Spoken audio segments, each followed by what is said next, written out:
네, 할렐루야. 네, 선하신 주님을 찬양합니다. 우리가 조금씩 위드 코로나로 조금씩 이제 함께 한 자리에 모여 예배할 수 있게 되었는데 영상으로 또 예배드리는 우리 동독 가족들 진심으로 환영합니다. 앞뒤 좌우분들 바라보시면서 잘 나오셨습니다, 사랑합니다 함께 고백하고 싶습니다. 네.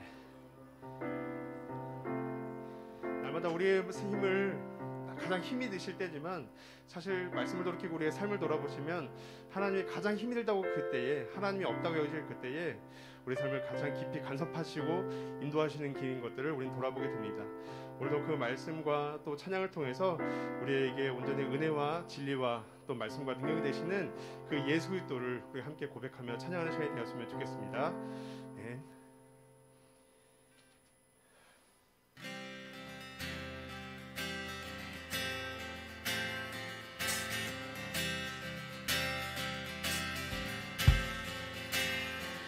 모든 시험 무거운 짐을 주 예수 앞에 아뢰이며 근심에 쌓인 날 돌아보사 내 근심 모두 맡으시 내 모든 괴로움 내 모든 괴로움 당치는 환난 주 예수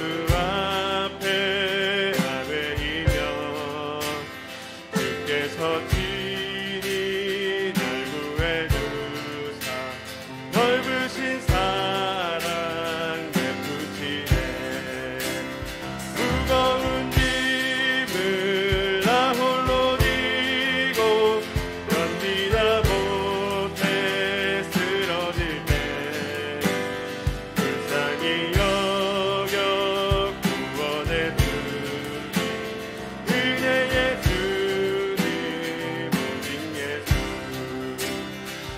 힘이 점점 무거워질 때 주 예수 앞에 아뢰이며 주께서 친히 날 구해주사 내 대신 짐을 져주시 무거운 짐을 나 홀로 지고 견디다 못해 쓰러질 때 불쌍히 여겨 구원해 주리 은혜의 주님 오직 예수 마음의 시험 무서운 죄를 주 예수 앞에 아뢰이며 예수는 나의 능력이 되사 세상을 이길 힘주시 무거운 짐을 나 홀로 지고 견디다 못해 쓰러질 때 불쌍히 여겨 구원해 주리 은혜의 주님 다시 한번 무거운 짐을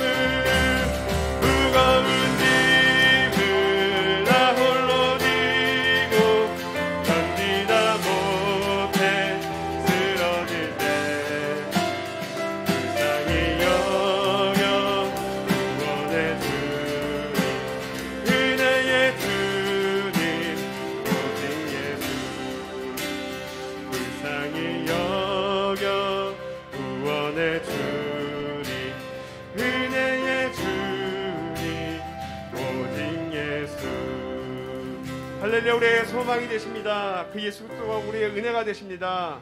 아멘. 그 주님 함께 그 아버지 되심을 찬양하며 나가도록 하겠습니다.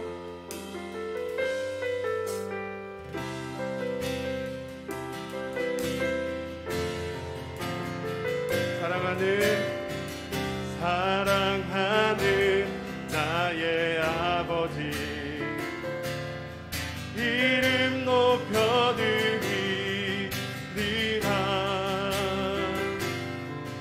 주의 나라 찬양 속에 임하시니 능력에 주께 찬송하네. 다시 한번 사랑하는 나의 아버지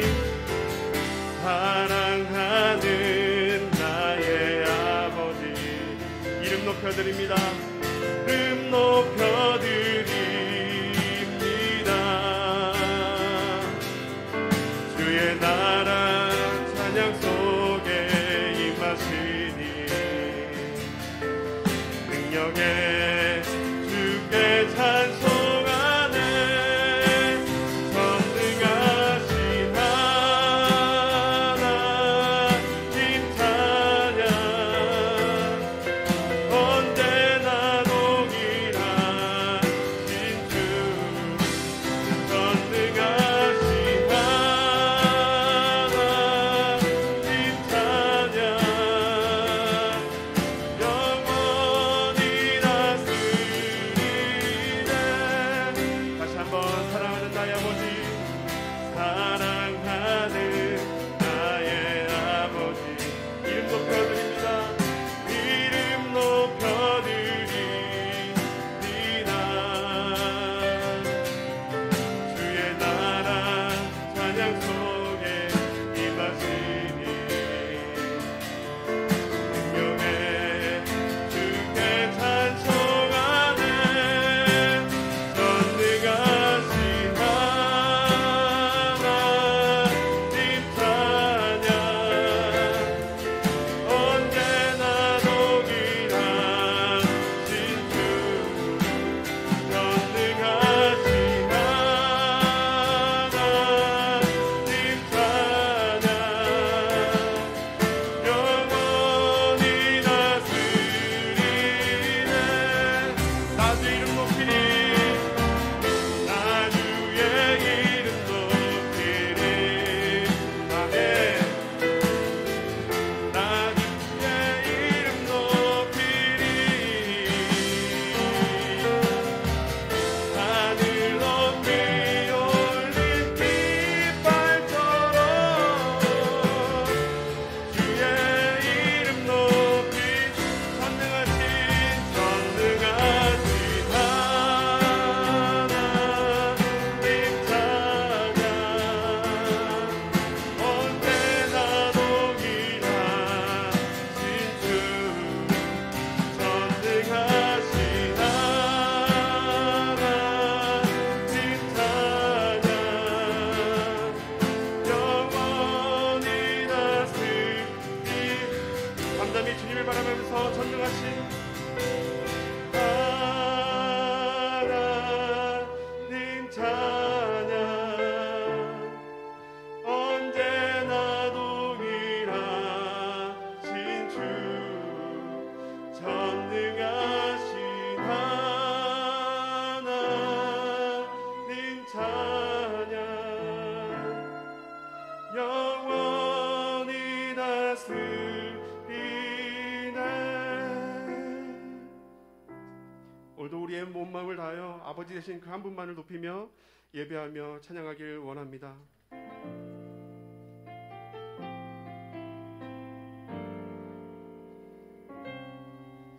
우리 모두 예배하는 자 되어 온전히 영과 진리로 주를 예배하자.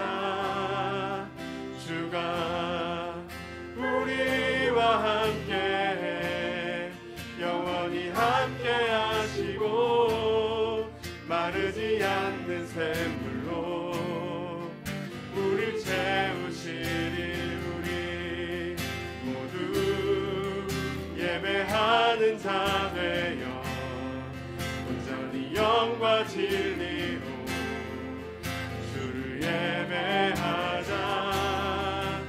주가 우리와 함께 영원히 함께 하시고 마르지 않는 샘물로 우릴 채우시리라.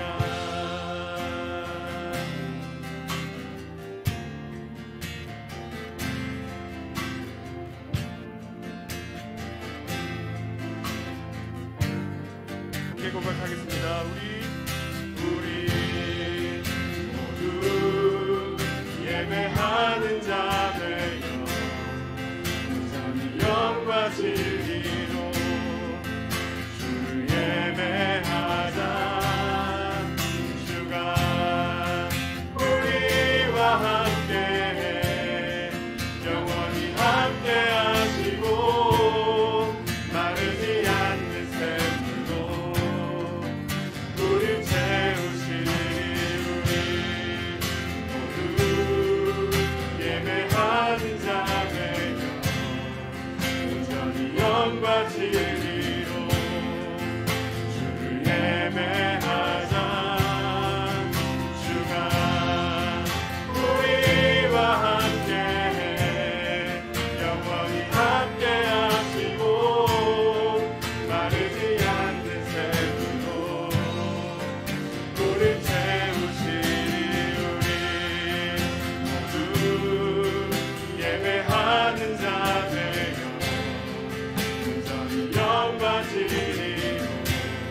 예배를 위해서 기도하겠습니다. 우리가 찬양의 고백처럼 하나님 예수님이 우리 가운데 은혜와 진리와 생명이 되셔서 날마다 마르지 않는 동독교의 샘물이 되어 주시옵소서.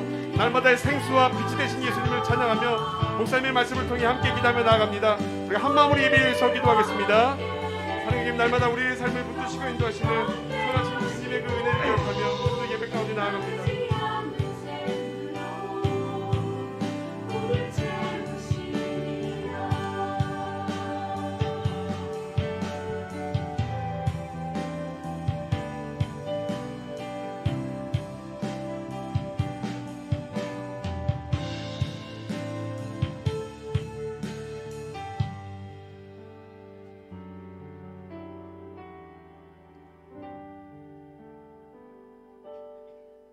다 같이 기도하시겠습니다. 우리의 영원한 피난처 되시는 하나님 아버지, 감사함을 드립니다. 가을인가 싶더니 이제 추운 바람이 불어 두꺼운 옷으로 몸을 감싸게 되는 11월 첫 주일입니다. 다사다난했던 2021년도 이제 2달 남겨놓았습니다. 다가오는 2022년은 올해의 어려움을 극복하고 특히나 코로나 바이러스의 위험에서 벗어날 수 있는 한 해가 되기를 하나님 앞에 간절히 기도합니다. 복된 주일에 하나님 앞에 백성이 오랜만에 한자리에 모여 예배하게 하시니 감사함을 드립니다. 우리를 언제나 환영해 주시고 영접해 주시니 감사함을 드립니다. 항상 우리의 든든한 피난처가 되어 주시니 하나님께 감사함을 드립니다. 오늘도 세상의 분주함을 내려놓고 하나님 앞에 거하시길 원하오니 우리를 예배를 받아 주시옵소서. 주님의 크신 사랑에도 불구하고 오늘도 부끄러운 모습으로 주 앞에 나왔습니다. 우리 마음의 주를 향한 사랑이 약해졌음을 고백합니다. 주님의 눈물로 채워져 있어야 할 우리의 눈에는 세상의 것들로 결안이 되어 있었음을 하나님 앞에 고백합니다. 특별히 기도하옵건대 인직식과 세례식을 앞두고 있습니다. 직분을 받을 성도님과 세례를 받을 성도님 모두 한 마음으로 주님 앞에 설 수 있도록 하나님이 함께하여 주시옵소서. 하나님의 뜻에 세우신 우리 동독교회를 인도하여 주셔서 특히 우리 교회의 다음 세대를 맡겨드립니다. 우리 교회의 미래를 이끌어갈 다음 세대의 믿음을 붙잡아 주소서. 우리 먼저 신앙의 본을 보이고 하나님의 말씀대로 사는 삶이 어떠한 것인지를 보여줄 수 있도록 하나님 함께하여 주시옵소서. 지금도 병상에서 병마와 싸우는 동독교우들을 항상 지켜주시고 하나님의 손길로 치유될 수 있는 기적을 보여주시옵소서. 오늘도 진리의 말씀을 사모합니다. 말씀을 선포하실 목사님을 성령으로 충만케 하여 주시옵소서. 이 모든 말씀 사랑이 많으신 예수님의 이름으로 간절히 믿고 기도드렸습니다. 아멘.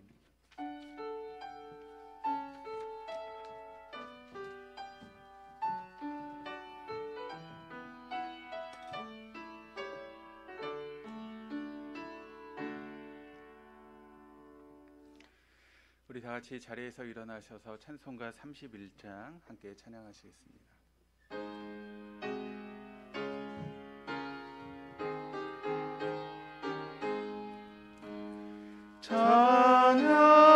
찬양하라 복되신 구세주 예수, 백성들아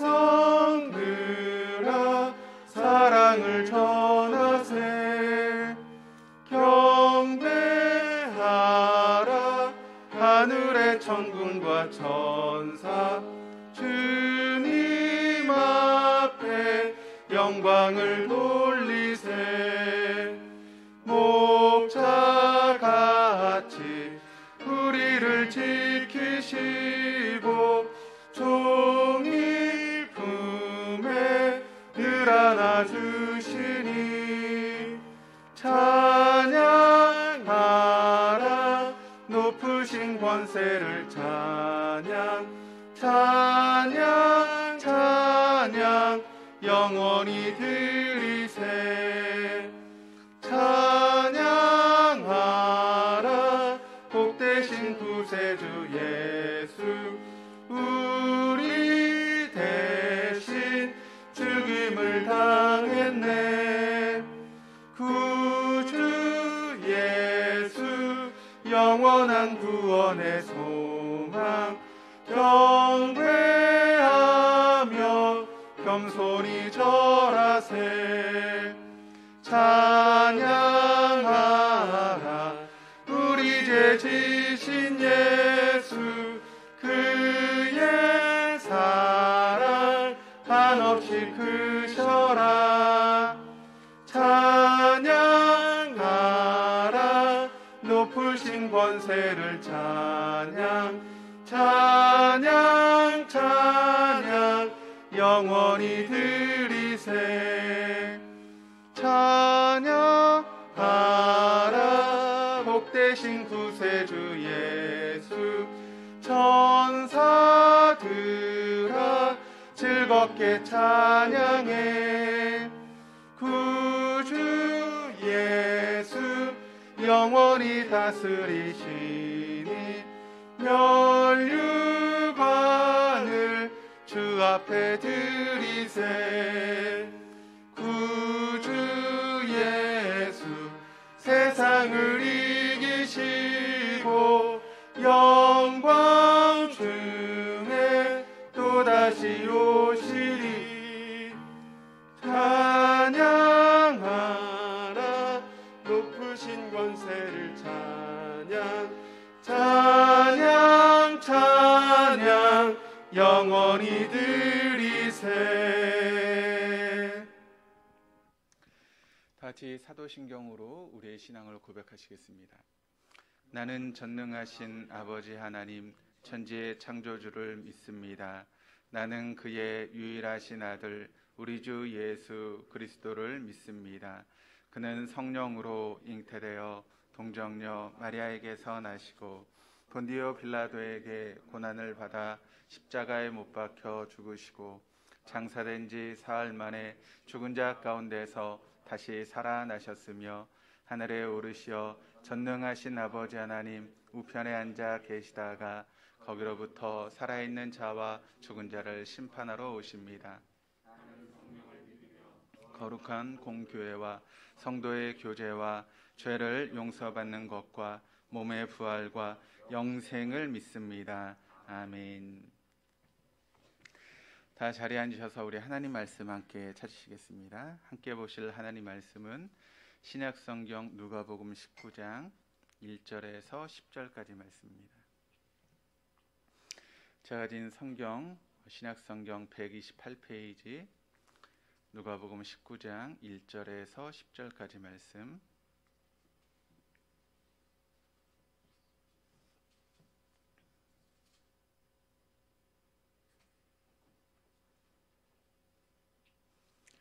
찾으셨으면 우리 한 절씩 교독하시겠습니다. 예수께서 여리고로 들어가 지나가시더라.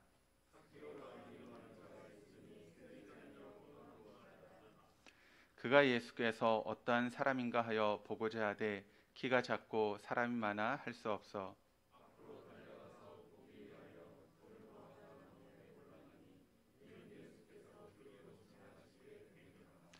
예수께서 그곳에 이르사 쳐다보시고 이르시되 삭개오야 속히 내려오라.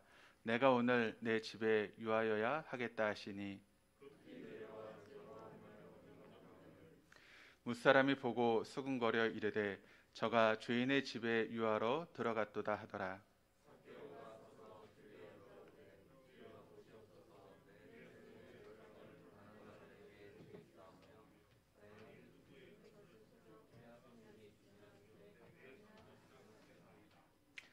예수께서 이르시되 오늘 구원이 이 집에 이르렀으니 이 사람도 아브라함의 자손은 임의로다.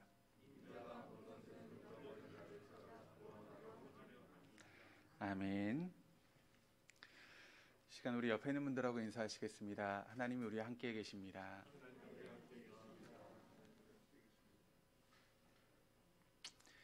좋으신 우리 주님의 은혜가 오늘 이 시간 우리 모든 교우들과 함께 하시기를 주님의 이름으로 축원합니다. 우리가 흔히 쓰는 말 중에 직업에는 귀천이 없다라고 하는 그런 말을 종종 사용합니다. 직업에는 높고 낮음이 없다라고 하는 것이죠. 그것은 성경에서 말하고 있는 내용과도 같습니다.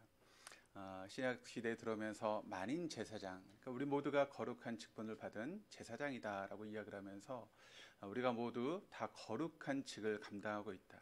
그러니까 목사도 거룩한 직이고 때로는 청소하시는 분들도 거룩한 직이고 직업에는 귀천이 없다라고 하는 것을 우리에게 이야기를 하면서 우리가 받은 모든 것들이 다 거룩한 하나님의 성직이다라고 하는 그런 이야기를 합니다.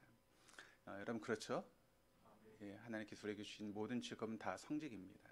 그런데 실상 우리가 생각할 때 우리의 삶 가운데 특별히 어떤 경우에 보면 우리 직업의 귀천으로 나눠지는 그런 모습들을 보게 됩니다. 특별히 어떤 결혼 예식을 앞에 두고 혼사를 할 때 보통 이제 결혼을 하려고 하는 그 상대방에 대해서 우리가 이야기할 때 뭘 물어봅니까? 그 사람의 직업이 뭐냐, 혹은 그 집안의 부모님의 직업이 뭐냐라고 하는 것들을 종종 물어보게 되죠. 그것은 모든 것이 다 직업에 귀천이 없다라고 하는 그런 말과는 이율배반적인 그런 이야기 아니겠습니까? 그러니까 그런 부분에 대해서는 우리가 매우 민감하게 반응하는 그런 모습들을 우리가 발견하게 되는 것이죠. 그런데 그것은 예수님 당시에도 크게 다르지 않았다라고 하는 것을 우리가 알 수 있게 됩니다. 예수님 시대의 결혼 상대자로 제일 환영받지 못했던 사람이 있다면 어떤 사람이었을까요? 바로 세리였습니다. 그 당시 세리가 가장 결혼 상대자로 적합하지 않은 그런 직업으로 사람들에게 불리고 있었다는 것이죠. 그런데 그 당시 이제 세무 공무원이라고 할 수 있는 그 세리들은 두 가지 종류의 세리가 있었다라고 이야기를 합니다. 첫 번째는 갑비아라고 하는 그렇게 불리는 세리가 있었는데 이것은 이제 일방적으로 이제 세금을 징수하는 그런 분들이었습니다. 그러니까 일반적인 세금을 징수하는 그런 분들을 우리가 갑바이라고 그렇게 부르고 있다면, 또 한 부류의 그런 세리가 있었는데 그것을 모케스라고 불렀습니다. 이 모케스라고 하는 세리가 어떤 세리인가 하면 세관에 앉아 있으면서 그 지역을 통과하는 사람들에게 통과세를 징수하는 그런 세리가 바로 모케스라고 하는 그런 세리인데, 이분들이 주로 과다한 세금을 징수하고 또 부를 축적함으로 유대인들의 원망의 대상이 되는 세리가 바로 이 모케스라고 하는 세리입니다. 그 당시는 우리가 알고 있는 것처럼 로마의 이제 속국으로 지나고 있었던 것이 이제 이스라엘이었죠. 그래서 이제 1년이 이제 되기 시작하면 통행세가 어느 정도 나올 것이다라고 하는 것을 미리 이제 산출하게 됩니다. 우리도 그렇죠. 한 해가 이제 시작되면 기획재정부라고 하는 곳에서 한 해의 수입을 예상하고 그 수입을 통해서 이 안에 쓸 여러 가지 돈들을 이제 예상을 하지 않습니까? 그런 것처럼 이 모케스라고 하는 세리가 1년 동안 우리가 이제 이 통과세를 어느 정도 징수할 수 있겠다라고 정하게 됩니다. 그리고 그것을 미리 선불로 로마에 이제 지불하게 되는 것이죠. 그리고 나서 이제 들어오는 돈들은 이제 누가 가지게 되는가 하면 이 모케스라고 하는 세리가 받게 됩니다. 그런데 원래 이제 로마에 주었던 돈보다 이 모케스라고 하는 이 사람들이 통과세를 부과할 때 여러 가지 명목으로 더 부과를 시키게 됩니다. 특별히 이제 유대인들에게 더 부과를 시키게 되는 것이죠. 그러면서 많은 세금을 징수하고 이미 그 세금은 로마에 주었기 때문에 나머지 세금은 이제 누구의 것이 되는가 하면 이 모케스의 것이 되는 것입니다. 그러니까 여러 가지 이유를 붙여서 더 많은 통과세를 이제 부과하게 되고 이런 부당한 이득을 취하게 되는 것이죠. 주로 그 당시 이 세리들이 유대인들에게 이런 악행을 저질렀다고 합니다. 그래서 동족들에 의해서 이 세리는 사람 취급을 받지 못하고 죄인 취급을 받고 있었던 것이 그 당시 세리들의 모습이었던 것이죠. 그래서 그 당시 세리들은 유대 사회에서 공민권을 받지 못했고 심지어는 배심원이나 공증인도 될 수 없었습니다. 그리고 그들은 우리가 이제 일제 시대를 살아오면서 일본에 이렇게 공역했던 사람들을 친일파라고 불렀던 것처럼 그 당시 세리들은 민족의 반역자였고 또 로마의 하수인으로 불렸고 인간의 그런 인간, 그러니까 사람 취급을 받지 못하는 짐승 취급을 받고 있었던 것이 그 당시 세리의 모습이었습니다. 그래서 유대인들이 이런 이야기를 합니다. 세상의 모든 사람이 다 변할 수 있어도 절대로 변할 수 없는 사람이 있다면 그 사람이 누구일까요? 그 사람이 바로 세리라고 유대인들은 생각을 했습니다. 그러니까 전혀 변화될 수 없는 사람들이 바로 세리라고 그 당시 유대인들이 생각하고 있었던 것이죠. 그런데 여러분, 이 땅에 인간의 몸을 입고 오셨던 하나님의 아들이신 예수님, 그 예수님이 놀랍게도 사람들이 사람 취급하지 않았던 그 세리들을 만나 주셨을 뿐만 아니라 그 세리들과 함께 식사를 하시고 또 그들의 친구가 되어주시는 그런 모습을 우리 예수님의 공생의 모습을 통해서 발견하게 되는 것이죠. 예수님의 제자 중에 마태라고 하는 제자가 있습니다. 신약의 첫 번째 책인 마태복음을 기록한 마태라고 하는 그런 제자가 있는데, 이 마태의 여러분 직업이 뭐죠? 바로 세리였습니다. 그러니까 세리였음에도 불구하고 예수님의 제자가 되었다라고 하는 것을 우리가 보게 되는 것이죠. 그런가 하면 오늘 우리가 함께 읽은 본문의 말씀을 보시면 이 주인공이 나오고 있는데, 이 주인공 역시 누구인가 하면 세리였다라고 하는 것을 우리에게 보여주고 있는데, 본문이 이렇게 시작합니다. 우리 1절 2절 말씀을 함께 읽어보시겠습니다. 예수께서 여리고로 들어가 지나가시더라. 삭개오라 이름하는 자가 있으니 세리장이요 또한 부자라. 자, 그 당시 세리라고 하는 사람들이 유대인들의 그런 경멸의 대상이 되었는데, 이 삭개오라고 하는 사람은 어떤 사람이라고요? 세리였을 뿐만 아니라 세리들의 장이었다, 우두머리였다라고 이야기를 합니다. 그러면서 덧붙이는 이야기가 무엇인가 하면 부자였다라고 이야기를 합니다. 그러니까 여러분, 우리가 세리가 어떤 사람인가라고 하는 것을 연상하고 이 말씀을 읽으면 그 당시 세리는 여러분 부자일 수밖에 없습니다. 근데 거기다 더구나 이 사람이 세리장이었다라면 그 사람은 당연히 어떤 사람이 될까요? 부자가 될 수밖에 없는 것이죠. 그러니까 여기 부자였다라고 하는 이 말이 어떤 좋은 의미로서 사용된 말이 결코 아니다라고 하는 것을 알게 되는 것이죠. 그러니까 나름대로 열심히 노력하고 애를 써서 부자가 된 그런 사람이 아니라 부당한 방법을 통해서 부자가 된 그런 세리였다라고 하는 것을 두드러지게 나타내기 위해서 그가 부자였다라고 하는 그런 말을 쓰고 있는 것이죠.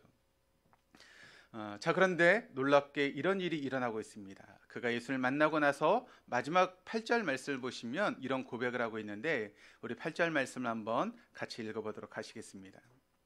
삭개오가 서서 주께 여짜오되 주여 보시옵소서, 내 소유의 절반을 가난한 자들에게 주겠사오며 만일 누구의 것을 속여 빼앗은 일이 있으면 내 갑절이나 갚겠나이다. 자, 사실 세리라고 하는 사람들은 유대인들에게 인간 취급을 받지 못하고 살아갔던 그런 사람들입니다. 그렇다면 그 사람들이 그렇게 인간 취급을 받지 못하며 인생을 살았음에도 불구하고 그와 같은 직업을 그들이 가질 수 있었던 이유가 있었다면 무엇 때문일까요? 바로 돈 때문입니다. 그러니까 그 세리라고 하는 그런 직업을 통해서 많은 그런 부를 축적할 수 있었기 때문에 사람들의 손가락질을 당해도 또 인간 취급을 받지 못하고 또 유대 사회에 동화되지 못해도 나는 이 물질만을 바라보며 이 일을 감당한다라고 하는 생각들이 바로 세리에게 있었다는 것이죠. 그러므로 이 세리에게 있어서 물질이라고 하는 것은 무엇일까요? 자기 목숨과도 바꿀 수 없는 것이 바로 물질입니다. 왜냐하면 그 물질 때문에 인간 취급을 받지 못하고 멸시를 당하는 그런 존재였기 때문에 그들에게 물질이 없다라고 하는 것은 자신의 인생이 없는 것과 마찬가지입니다. 그래서 그들은 이 물질에 목숨을 걸 수밖에 없었던 사람들이 바로 세리였다는 것이죠. 그런데 그 세리였던, 그것도 세리장이었던 삭개오가 오늘 어떤 고백을 하고 있습니까? 내 물질의 절반을 가난한 사람들에게 주겠습니다. 뿐만 아니라 내가 누구의 것을 속여서 빼앗은 것이 있다면 그것을 4배나 갚겠습니다 라고 하는 그런 고백을 하고 있습니다. 여러분, 이 고백이 얼마나 굉장한 고백입니까? 그런데 이런 고백은 쉽게 할 수 있는 고백이 아닙니다. 변화된 사람만이 할 수 있는 그런 고백이었다라고 하는 것을 우리가 알 수 있게 되는 것이죠. 그런데 성경은 이런 고백을 하고 있었던 삭개오에게 주님께서 하신 말씀을 9절의 말씀을 통해서 우리에게 증거하고 있는데, 9절의 말씀을 같이 한번 읽겠습니다. 예수께서 이르시되 오늘 구원이 이 집에 이르렀으니 이 사람도 아브라함의 자손이미로다.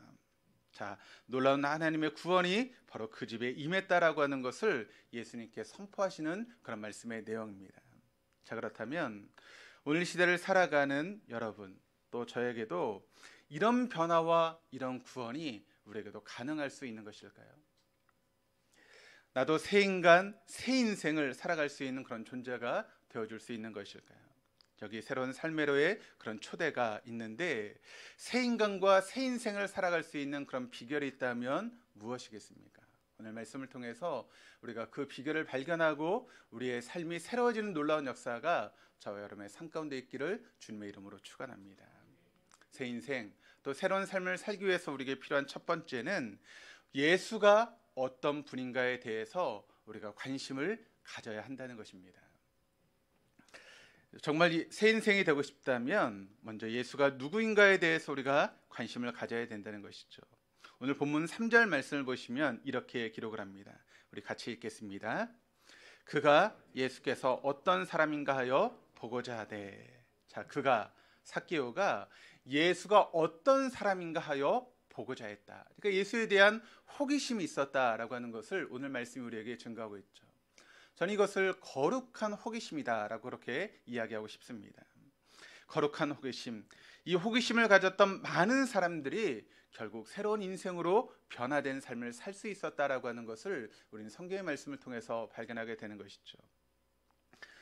요한복음 12장의 말씀을 보시면 헬라인들이 나오고 있습니다. 그러니까 그 당시 헬라인이라고 하는 것은 이제 그리스 사람을 이야기를 하고 있는데 그 헬라인 몇 사람, 그러니까 그리스 사람 몇 사람이 어느 날 예수를 만나보고 싶어하는 그런 마음이 그들의 마음 가운데 생겼습니다. 그래서 그들이 누구를 찾아가게 되는가 하면 예수의 제자였던 빌립을 찾아가서 도움을 요청하는 그런 모습이 요한복음 12장 말씀을 통해 등장하고 있죠.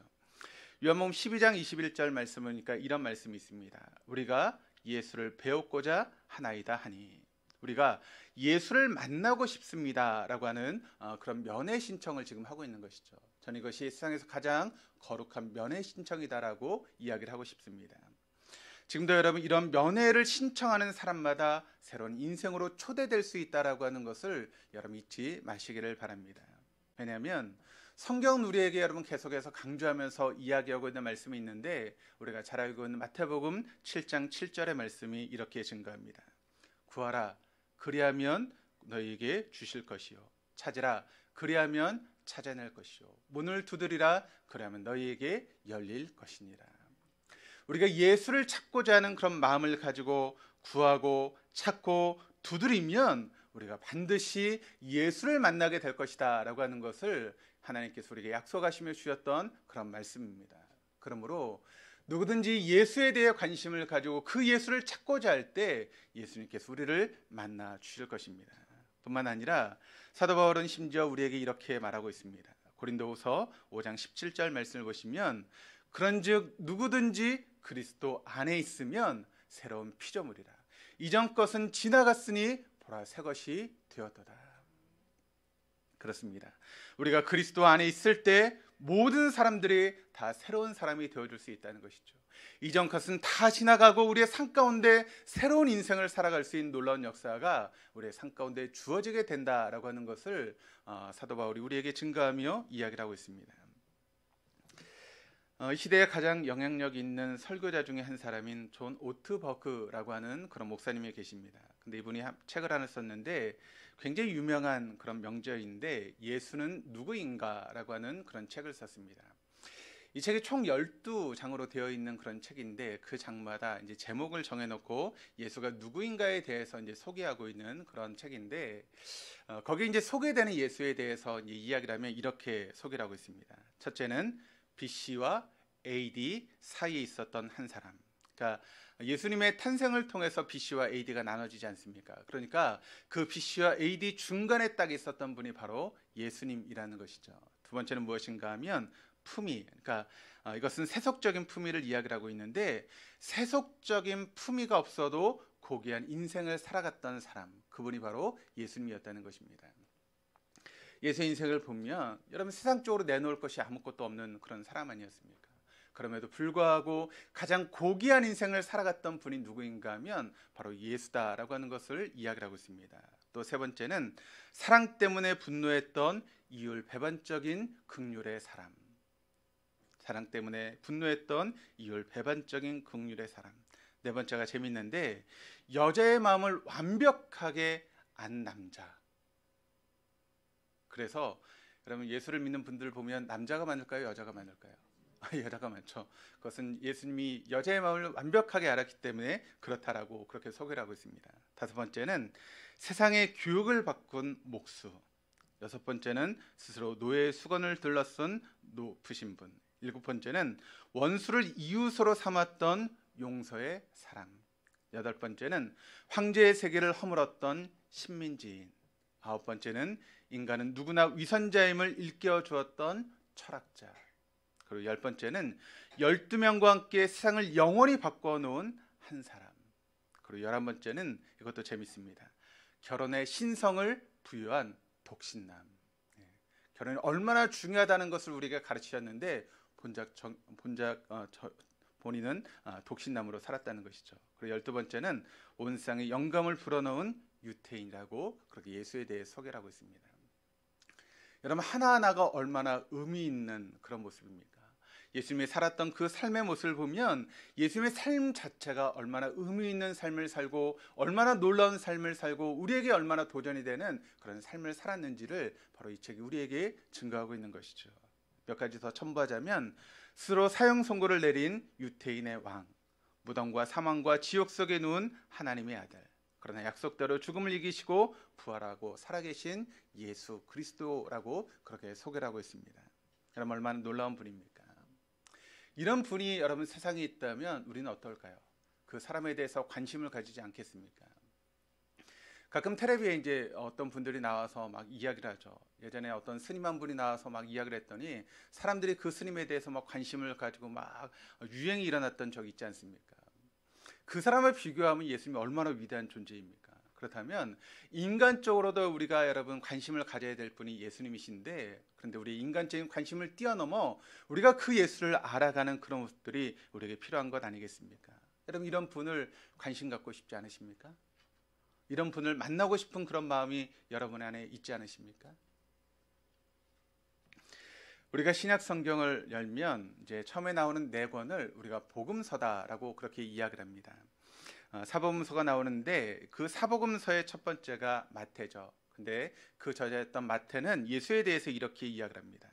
예수님을 가르쳐서 밀림의 사자 같은 유대인의 왕, 그리고 만국의 왕이라고 예수에 대해 소개하고 있고, 또 그 다음에 나오는 마가는 자신의 모든 것을 희생의 제물로 드려서 이웃을 섬긴 인류의 거룩한 종이다라고 이야기를 하고 있습니다.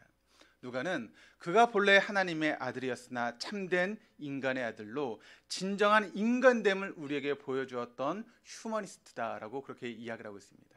또 요한은 나는 독수리와 같이 거룩한 신성을 지녔으나 인간의 몸을 입고 이 땅에 오신 은혜와 진리로 충만하신 하나님이셨다라고 그렇게 예수에 대해서 우리에게 증거하며 소개하고 있는 것이죠. 그렇다면 이런 예수님을 여러분 알아가고 싶은 그런 마음들이 여러분 우리 안에 있어야 되는 것 아니겠습니까?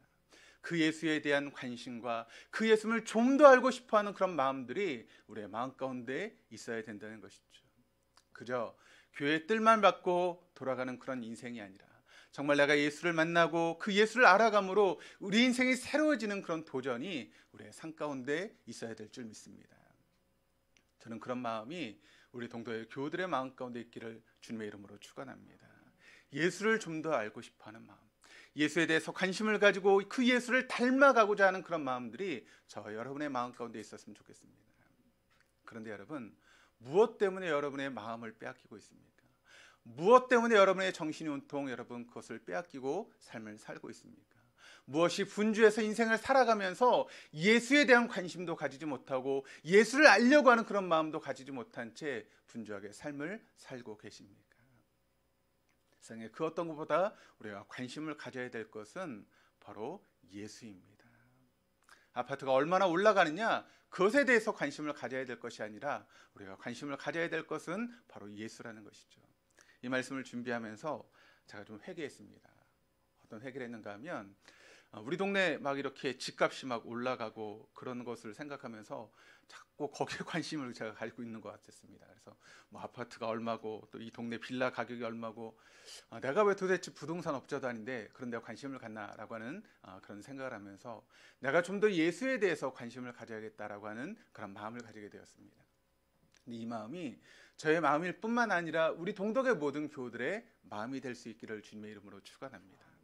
우리가 새로운 인생을 살아가는 비밀이 있다면 그것은 바로 예수에 대해서 관심을 가지고 그 예수를 알아가고 예수를 닮은 삶을 살아갈 때 우리의 삶이 새로워지고 새로운 인생을 살게 되는 줄 믿습니다. 두 번째는 예수를 만나는 데 있어서 장애물을 극복할 수 있어야 한다는 것입니다.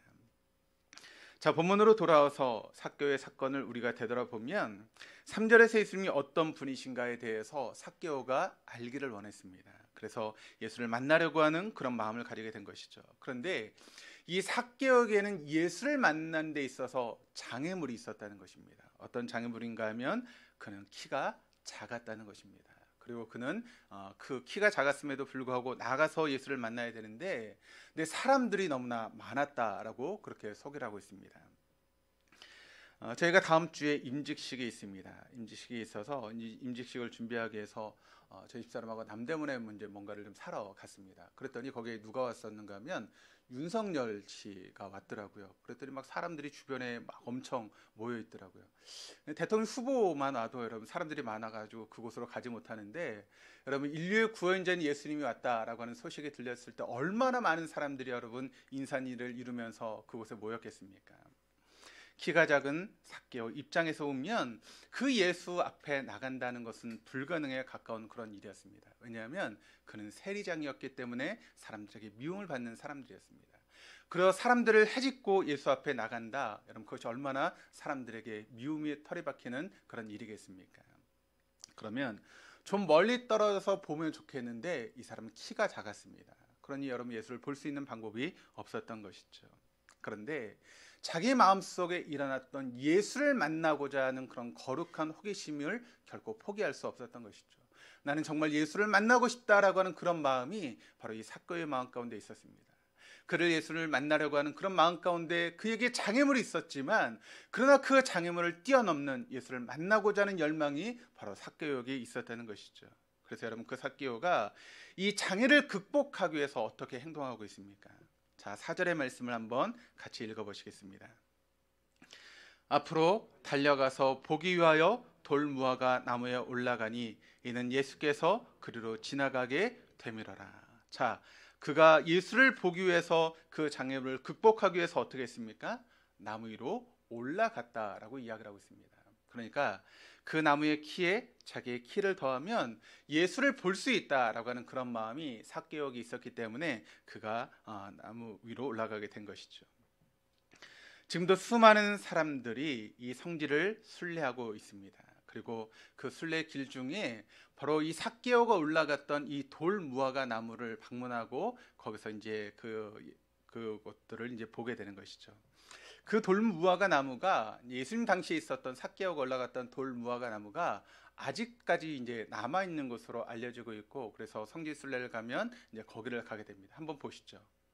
이게 예수님이 당시에 그 삭개오 올라갔던 이제 돌무화과 나무로 알려지는 그런 나무입니다. 그런데 이 나무를 보시면 한 1.5m 정도에서 나무가 이렇게 갈라집니다. 그래서 거기에 이제 사람이 딱 쓸 수 있을 정도의 그런 높이가 됩니다. 그래서 사람들은 바로 삭개오가 그 갈라진 나무 위로 올라갔을 것이다라고 그렇게 이제 생각을 하게 된 것이죠. 거기서 이 삭개오가 예수님을 기다리고 있었던 것입니다. 지금도 많은 구도자들이 바로 예수를 만나고자 하는 그런 마음을 가지고 있는데, 그 예수를 만남에 있어서 여러 가지 장애물들이 있는 것을 우리가 보게 되는 것이죠. 삭개오에게는 예수를 에워싸고 있는 사람들, 그들이 바로 장애물이었죠. 그런데 지금도 예수를 가까이 하려고 하는 그런 사람들 중에 이제 그들이 예수님 앞에 나오려고 할 때 장애물이 되어지는 사람들이 있다는 것입니다. 그런데 그들이 기독교인일 수도 있다라고 하는 것을 우리는 알아야 됩니다. 적지 않게 소위 기독교인들의 말과 행위가, 또 어떤 위선적인 행위들이 불신자들로 하여금 예수를 알아가려고 하는 그런 일에 장애물이 되어질 때가 있습니다. 그렇지 않습니까? 가끔 믿지 않는 사람들을 만나서 이야기를 하다 보면 예수 믿는 사람들 때문에 내가 예수를 알고 싶지 않다라고 말하는 사람들이 있습니다. 예수를 믿음에도 불구하고 전혀 손해보려고 하는 그런 이기적인 마음들, 그런 모습들을 보면서 이런 사랑을 이야기를 하는데 전혀 사랑을 찾아볼 수 없는 그들의 말과 행동을 보면서 나는 예수에 대해서 알고 싶지 않다라고 말하는 사람들을 우리가 종종 만나게 되는 것이죠. 그러니까 우리 예수를 믿는 그리스도인들이 예수를 믿게 하는데 장애물이 되어지는 그런 일들도 있을 수 있다라고 하는 것을 우리가 알게 되는 것이죠. 우리가 신약 성경의 말씀을 읽어보면 복음서에 당시 예수님 당시에 대표적인 종교인들이 있었다면 누구인가 하면 바로 바리새인들이었습니다. 그들이 대표적인 종교인들이었죠. 그런데 이 바리새인들의 행위가 당시 사회적인 비판과 표적의 대상이 되는 그런 모습이 되었습니다. 그래서 예수님께서 아주 흥미로운 말씀을 하고 계시는데 마태복음 23장 3절의 말씀을 우리 같이 한번 읽어보시겠습니다. 같이 읽겠습니다. 그러므로 무엇이든지 그들이 말하는 바는 행하고 지키되 그들이 하는 행위는 본받지 말라. 자, 예수님께서 바리새인들에 대해서 이야기를 하고 있는데 그들이 말하는 게 뭘까요? 그들이 이제 종교인이기 때문에 성경에 대해서 이야기를 하고 있다는 것입니다. 그러니까 성경에 대해서 이야기하는 것들은 좋은 이야기라는 것이죠. 그러니까 그 말하는 것은 우리가 귀담아 들어야 되고 또 그것을 행할 수 있어야 된다. 그것을 지켜야 된다라고 이야기를 하고 있는 것이죠. 그런데 더불어서 뭐라고 말하고 있는가 하면 그들의 행위는 본받지 말아야 된다. 그들의 말로는 종교적인 이야기를 하고 성경에 대해서 이야기를 하고 또 하나님 말씀에 대해서 증거하면서 말로는 그렇게 이야기를 하고 있는데 행위는 성경과는 말씀과는 전혀 상관없는 그런 삶을 살아가고 있는 바리새인들에 대해서 그들의 행위는 본받지 말아야 된다. 그러니까 우리가 그 행동에 대해서 이야기를 하면서 그들이 전하고 있는 메시지까지 버리는 것은 어리석은 일이 될 수 있다. 그러니까 하나님 말씀에 대해서 이야기하는 것은 우리가 들어야 되고 그것은 지켜야 되지만 말씀과 상관없이 살아가는 그들의 행위는 우리가 버려야 되고 그것을 따라서는 안 된다라고 하는 것을 이야기를 하고 있는 것이죠. 왜냐하면 그들이 증거하는 메시지 속에 우리의 구원의 길이 있을 수 있으니까. 때로는 예수님 주변에 있는 가족들, 친구들이 예수를 만난 일에 장애물이 되어지는 경우들도 여러분 있는 것을 보게 되지 않습니까? 예수님이 이 땅에 메시아로 오셔서 구세주로서의 사역을 수행할 때 오히려 예수님의 가족들이 예수를 믿는 사람들에게 장애물이 되었던 것을 우리가 볼 수 있게 됩니다. 그래서 그 동생들이 예수에 대해서 메시아로 믿지 않는 그런 모습들을 우리가 보게 되는 것이죠. 그때 예수님께서 하셨던 말씀이 있는데 마태복음 12장 50절 말씀에 이런 이야기를 하고 있습니다. 누구든지 하늘에 계신 내 아버지의 뜻대로 하는 자가 내 형제요 자매요 어머니니라 하시더라. 심지어는 예수님이 이런 말씀까지 하셨습니다. 사람의 원수가 자기 집안 식구가 될 것이다 라고 하는 그런 이야기까지 하셨습니다. 그럼 이것이 무슨 이야기입니까? 가족들이 예수 믿고 만나는 일에 가장 반대가 되어지고 장애물이 되어지는 그런 일이 되어줄 수 있다라고 하는 것을 이야기하고 있는 것이죠. 바로 예수님 주변의 가족들이 그러했다라고 하는 그런 이야기입니다. 그런데 이 가족들이 실상 예수를 믿지 않았는데 예수님께서 십자가에 죽으시고 사흘 만에 부활하시는 그런 삶을 살게 되었을 때 그들이 비로소 예수님이 메시아였다라고 하는 것을 깨닫고 회개하게 됩니다. 그리고 가족들이 다 주님 앞에 돌아오게 되는 것이죠. 특별히 동생 야고보 같은 경우는 예루살렘 교회 지도자로서 큰 일을 감당하게 되었고 또 순교자의 삶을 살아갔던 것이 예수님의 동생 야고보의 그런 모습이었습니다. 기독교 고전인 철로역정이라고 하는 그런 책에 보시면 이제 크리스천이라고 하는 사람이 이제 천국의 도성을 향해서 이제 가는 그 여정을 그리고 있는 그런 책 아닙니까? 그런데 이 사람이 이제 시온성을 향해서 이제 그런 여행을 떠나게 되었을 때 그 사람을 말리는 사람이 누구인가 하면 가족들이 말립니다. 그것은 미친 짓이라고 이야기를 하면서 가족들이 말리게 되는 것이죠. 그러면서 가족들이 미친 사람 취급을 합니다. 그래서 결국 이 크리스천이 홀로 구도의 길을 이제 시온성 천국을 향해서 그 길을 갈 수밖에 없었던 것이죠. 그런데 철로역정 2부에 보시면 그의 아내였던 크리스티아나 그리고 4명의 아들들이 뒤늦게 뉘우치고 남편이 갔던 그 길, 아버지가 갔던 그 길을 온 가족이 따라 가게 되는 것이죠. 결과적으로 주 예수를 믿어라 그러면 너와 내 집이 구원을 받으리라 라고 하는 그 말씀이 바로 이루어지게 된 것입니다. 이것은 나의 신앙의 결단이 가까운 가족들에게 오히려 지지받지 못하고 배척될 수 있다라고 하는 것을 우리에게 보여주는 그런 말씀입니다. 하지만 누군가 한 사람이 가족 중에 진지한 구원을 체험하고 또 진지하게 삶이 변화되면 결국은 가족 전체가 구원을 받을 수 있다라고 하는 사실을 우리에게 보여주는 좋은 이야기 아니겠습니까? 그렇다면 여러분, 혹시 우리의 가족 중에 사랑하는 남편이 사랑하는 아내가 서로 사랑하는 부모님이 혹은 사랑하는 자녀들이 믿음의 길을 걷고 있지 못하다라고 하면 우리가 좀 더 변화된 모습을 사랑하는 가족들에게 보여줘야 되는 것 아니겠습니까? 그와 같은 것을 지금이라도 우리가 시작할 수 있어야 된다는 것이죠. 누군가가 먼저 그 일을 시작할 수 있어야 된다는 것입니다. 이 철로 역정의 저자가 존 버년이라고 하는 그런 분인데, 그분이 이런 이야기를 하고 있습니다.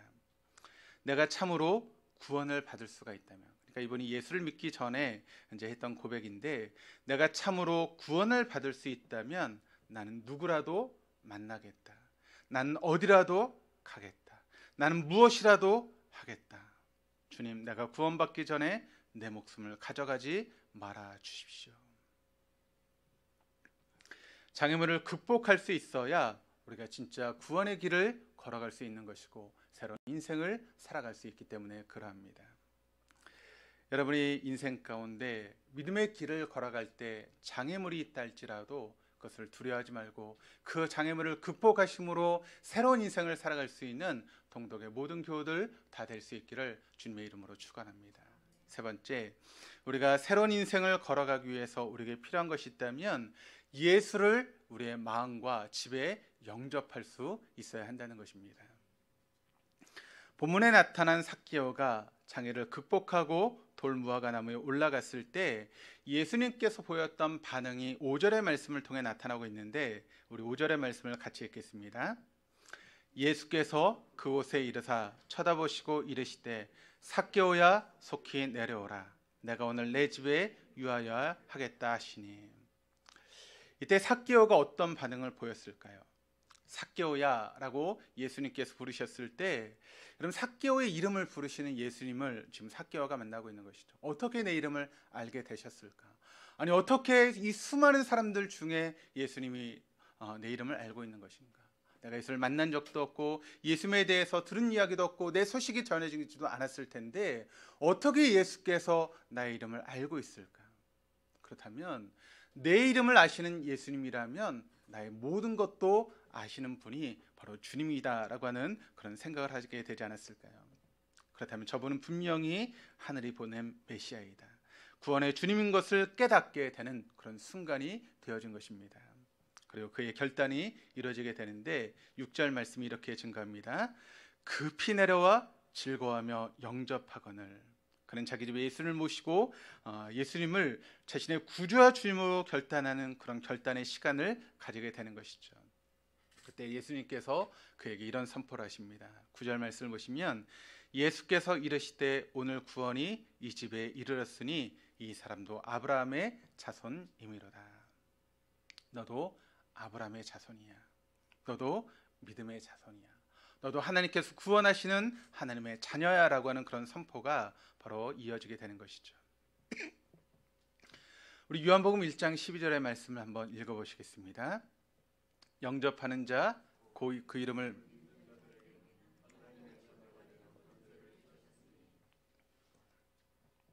자, 영접하는 자 곧 그 이름을 믿는 자들에게는 뭐가 어떻게 된다고 말씀하고 있습니까? 하나님의 자녀가 되는 권세를 주셨다라고 이야기를 하고 있는 것이죠. 그러니까 삭개오는 자신의 마음에 뿐만 아니라 자신의 집에도 예수님을 초청해서 모셔드리고 있는 것입니다. 그리고 그랬을 때 놀라운 하나님의 구원이 그 집안에 이루어지는 모습을 오늘 말씀이 우리에게 보여주고 있는 것이죠.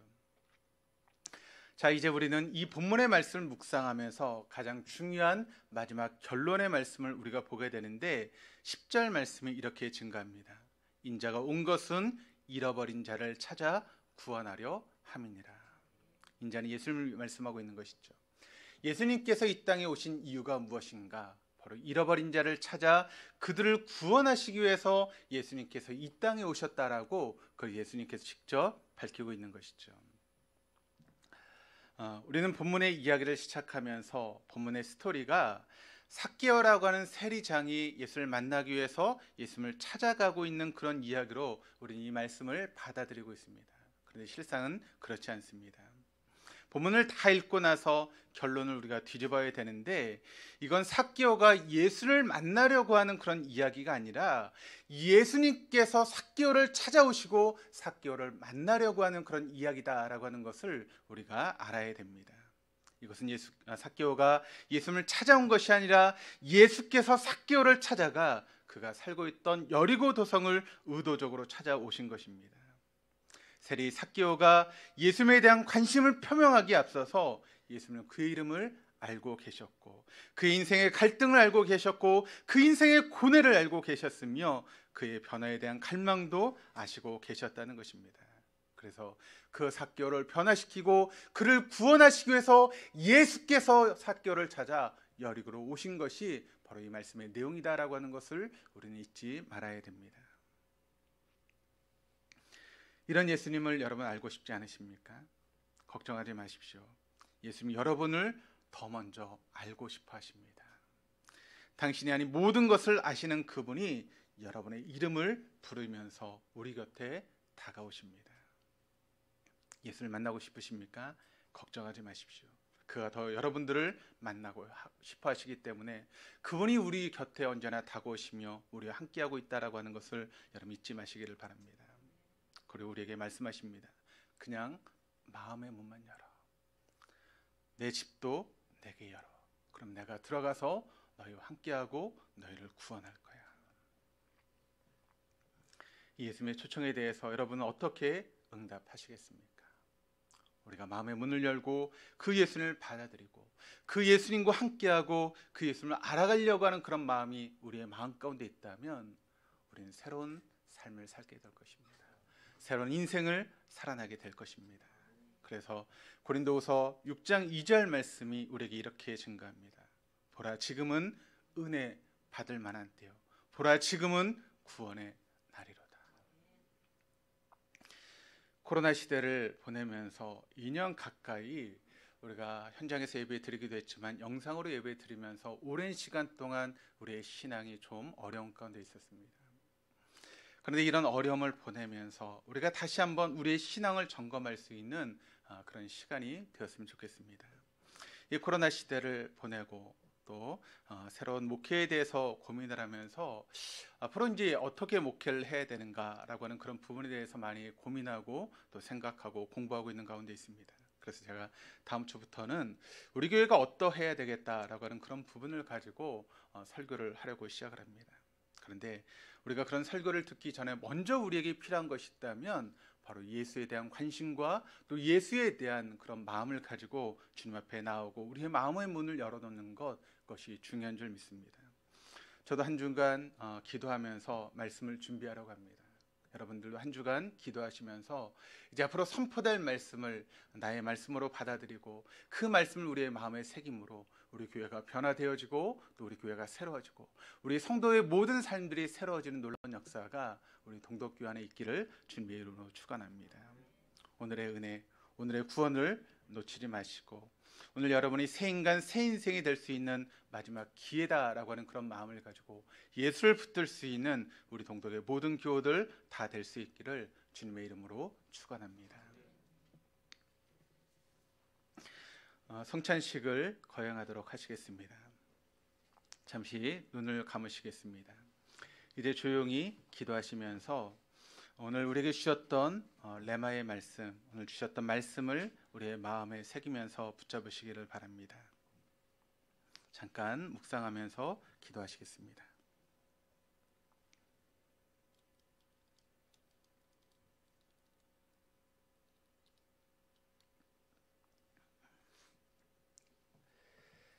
이제 나에게 들려주신 레마의 말씀을 붙잡고 부활하신 주님과 함께 믿음으로 살기를 원하는 성도들을 이 거룩한 은혜의 자리에 초대합니다.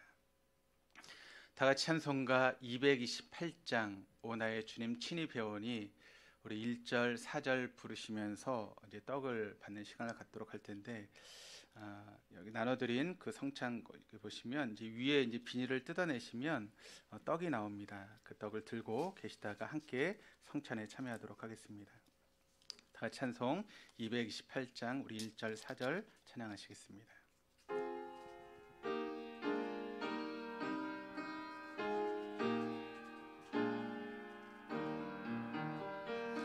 오 나의 주님 친히 배우니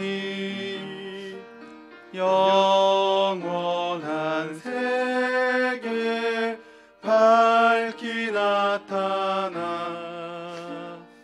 한없는 은혜 길이 누리니 주님께 모든 염려 맡기리 주님의 성찬 받을 때마다 하늘의 기쁨 미리 맛보고 어린 양 잔치 참여함 같이 영원한 복을 내가 누리리. 아멘.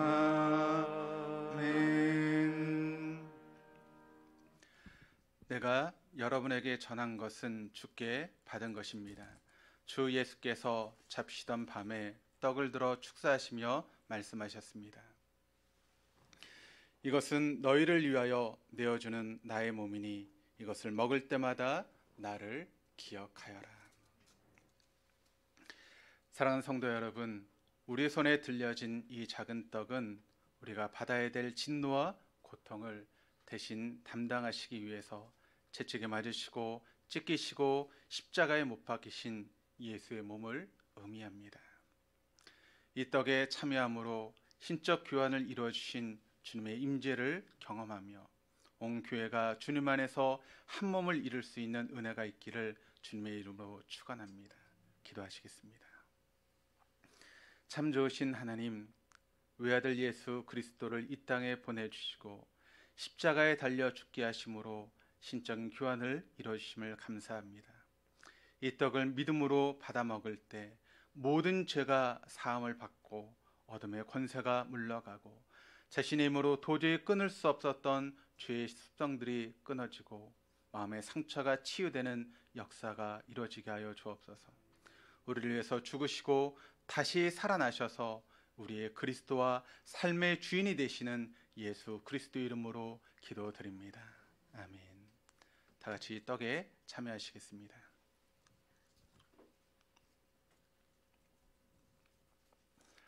이제 그 아래 뚜껑을 벗기시면 이제 잔이 포도주가 나옵니다. 우리 함께 주의 보좌로 나아갈 때 함께 찬양하시면서 잔을 받으시겠습니다. 받으신 후에 들고 계시고 집례자의 인도에 따라 함께 드시는데, 이렇게 하는 이유는 우리가 한 몸 공동체이기 때문에 그렇습니다. 우리 함께 찬양하시겠습니다. 주의 보좌로 나아갈 때.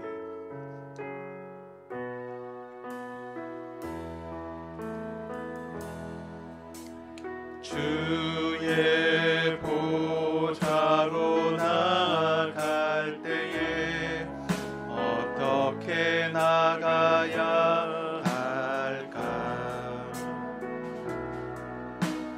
나를 구원한 주의 십자가, 그것을 믿으며 가네.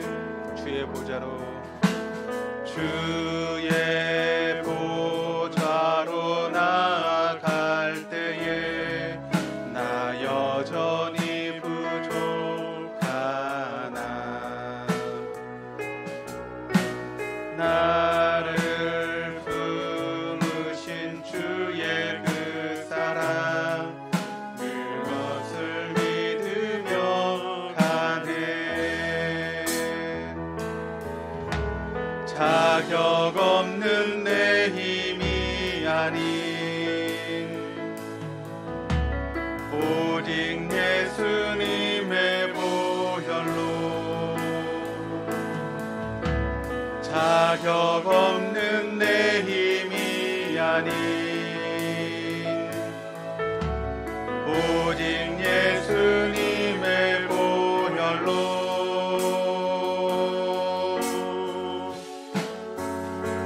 십자가의 보혈, 완전하신 사랑, 힘입어 나아가네.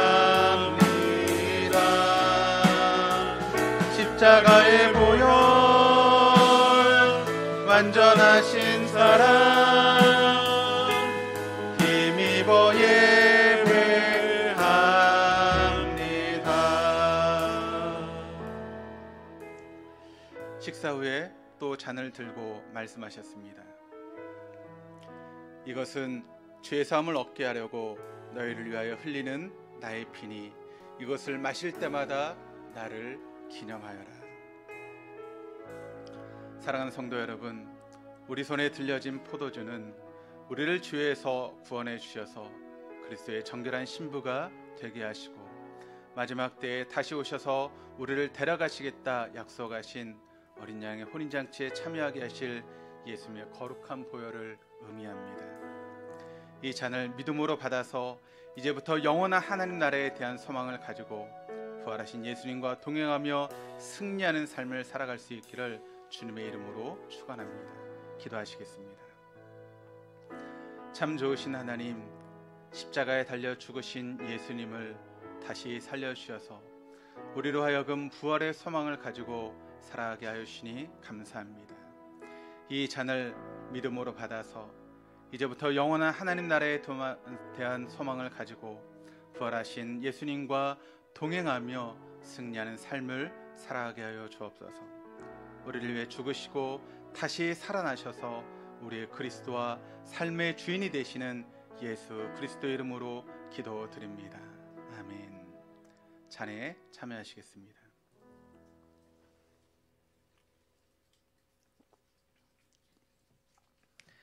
파송의 인사입니다. 우리 화면을 보시면서 함께 파송의 인사를 나누시겠습니다.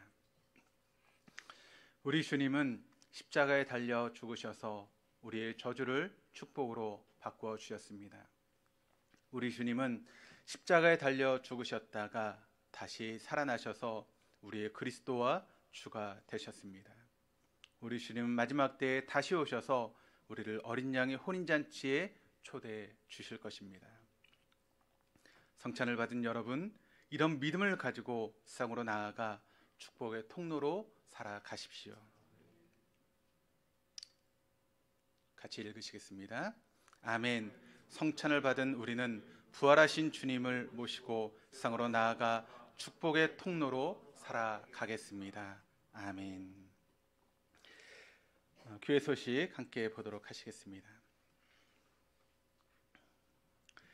오늘은 온 가족이 함께 드리는 예배의 주일입니다. 온 가족이 함께 모여서 예배할 수 있는 우리 동동의 모든 교우들 다 되시기를 바랍니다. 다음 주일은 오후 3시에 임직 감사 예배가 있습니다. 권사 추인과 집사 안수식이 있는데 임직식을 위해서 한 주간 기도해 주시고 또 세워진 임직자를 통해서 우리 교회가 든든하게 서갈 수 있도록 위해서 기도 부탁드립니다. 정기총회 각 기간별로 정기총회를 진행해 주시고 보고서를 사무실로 제출해 주시길 부탁드립니다. 언택팅 말씀 읽고 운동 계속되고 있는 가운데 있습니다. 우리가 말씀을 가까이 하시고 그 말씀 가운데 거하시는 우리 동독의 모든 교우들 다 되시기를 바랍니다. 유튜브로 동독교회 채널이 운영 중에 있습니다. 유튜브를 통해서 신앙에 많은 도움을 얻는 우리 교인들 다 되시기를 바랍니다. 정오의 기도회가 계속되고 있는 가운데 있습니다. 환우분들을 위해서 또 수험생들을 위해서 또 그리고 임직식을 위해서 또 코로나의 상황을 위해서 정해진 시간에 여러분 있는 장소에서 한마음으로 기도에 동참하시는 우리 동독의 모든 교우들 다 되시기를 바랍니다. 수험생을 위해서 기도해 주시기를 바랍니다. 11월 18일 이제 얼마 남지 않았는데 저희 교회에 5명의 수험생이 있습니다. 김남건, 문서원, 문혜원, 임원지, 장채은 5명의 학생들이 시험을 보게 되는데 위에서 기도해 주시고 또 주변에 이제 가족들 중에 시험을 보는 분들이 계시면 그 시험을 보는 학생들을 위해서도 여러분 기도해 주시기를 바랍니다. 교회 리모델링 행사가 계속 진행되고 있습니다. 리모델링을 위해서 기도해 주시고 또 헌금으로도 동참해 주시기를 부탁드립니다. 세례 교육이 예배 후에 세례 교육이 있습니다. 그리고 예배 후에 임직자 인터뷰가 잠깐 있습니다. 2층 믿음 성전에서 있는데 먼저는 이 자리에서 잠깐 우리 임직자 모여서 저하고 사진 찍고 2층으로 올라가셔서 인터뷰를 하도록 하겠습니다. 이번 주 토요일은 임직식을 위한 대청소를 하도록 하겠습니다. 또 다음 주가 임직식이고 또 그 다음 주가 추수감사절인데 이번 주 토요일에 좀 나오셔서 청소에 동참하셔서 특별히 이제 리모델링을 통해서 먼지가 많이 쌓여 있는데 함께 청소에 동참해 주시기를 부탁드립니다. 아름다운 성경입니다. 식사 제공에 우리 이영길 집사님 또 박윤자 집사님께서 제공해 주셨습니다. 다음 주일 기도는 우리 원유산 장로님께서 기도해 주시겠습니다. 이번 주 생일을 맞으신 분들이 계십니다. 우리 최정숙 집사님, 박경석, 안수희 집사님, 허성리 집사님, 김동욱 집사님, 이영길 집사님 생일을 맞으셨습니다. 생일을 맞으신 모든 분들에게 다시 한번 주님의 이름으로 축복합니다. 우리 찬송가 286장 함께 찬양하시면서 준비하신 예물 봉헌하시겠습니다.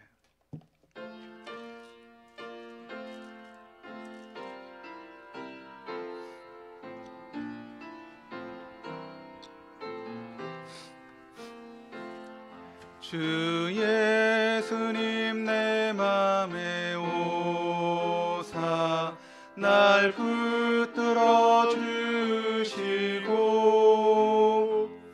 내 마음에 새 힘을 주사 늘 기쁘게 하소서.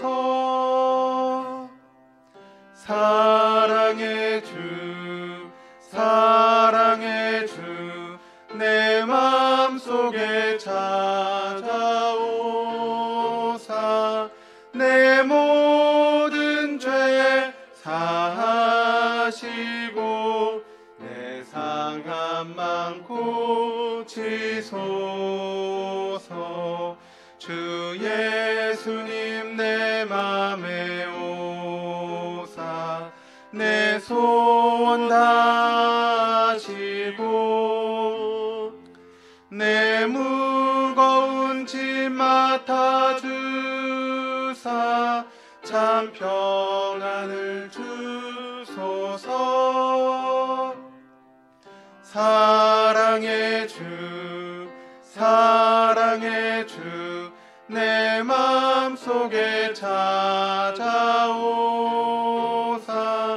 내 모든 죄 사하시고 내 상한 맘 고치소서. 주 예수님 내 맘에 오사 날 정결케 하시고 그 은혜를 내 맘에 채워 늘 충만케 하소서. 사랑의 주 사랑의 주 내 맘속에 찾아오사 내 모든 죄 사하시고 내 상한 맘 고치소서. 주 예수님 내 맘에 오사 내 길 인도하시고 주 성령을 내 맘에 채워 늘 충만케 하소서. 사랑의 주 사랑의 주 내 맘속에 찾아오사 내 모든 죄 사하시고 내 상한 맘 고치소서.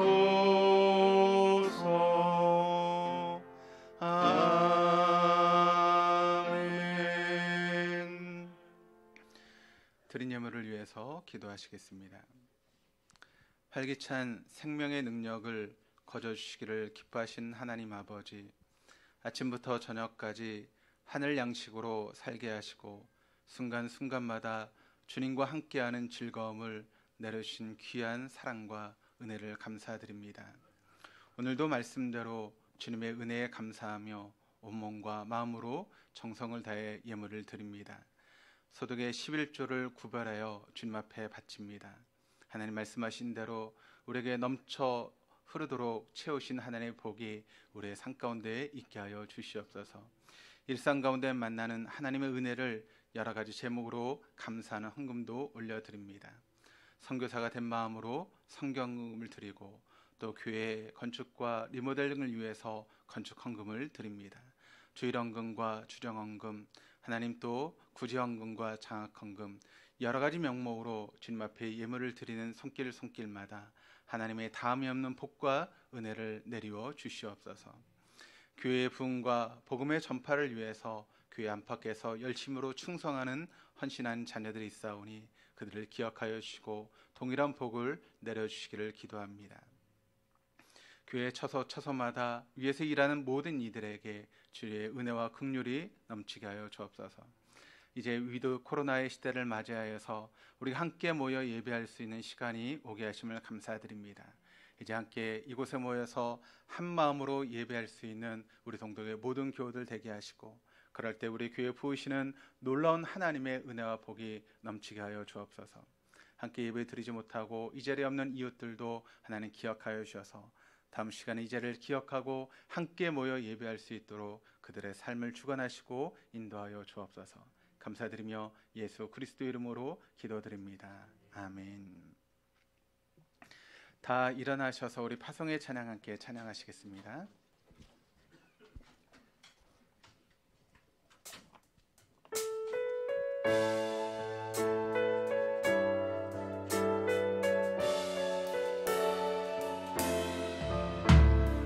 교회여 일어나라, 주께서 부르시니 두려움과 실패 내려놓고 교회여 일어나라, 교회여 일어나라, 주께서 보내시니 우릴 부르신 삶의 자리에서 교회여 일어나라. 우린 세상의 빛, 어둠을 밝히는 하나님의 편지, 주를 나타내는 주의 교회를 통해 세상이 주를 보리라. 일어나라, 아버지 사랑으로, 아버지 능력으로 서로 하나 되어 그 빛을 비추라. 노래하라 아버지의 사랑을,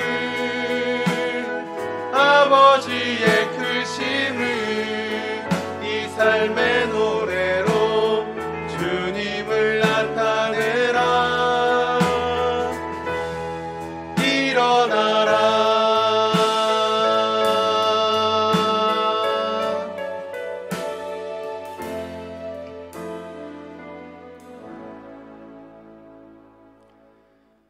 지금은 우리 주 예수 그리스도의 은혜와 아버지 하나님의 무한하신 사랑하심과 성령님의 교통하시며 내주하심이 이제 새로운 삶, 새로운 인생을 살기를 다짐하기 위해서 이제 주님을 더 알아가길 원하며 주님을 알아가는 있어 모든 장애물을 극복하고 주님 우리의 마음과 가정 가운데 모셔드리기를 다짐하는 우리 동독의 모든 교우들과 그 가정 위에 지금부터 영원토록 함께 하시기를 간절히 축원하옵나이다.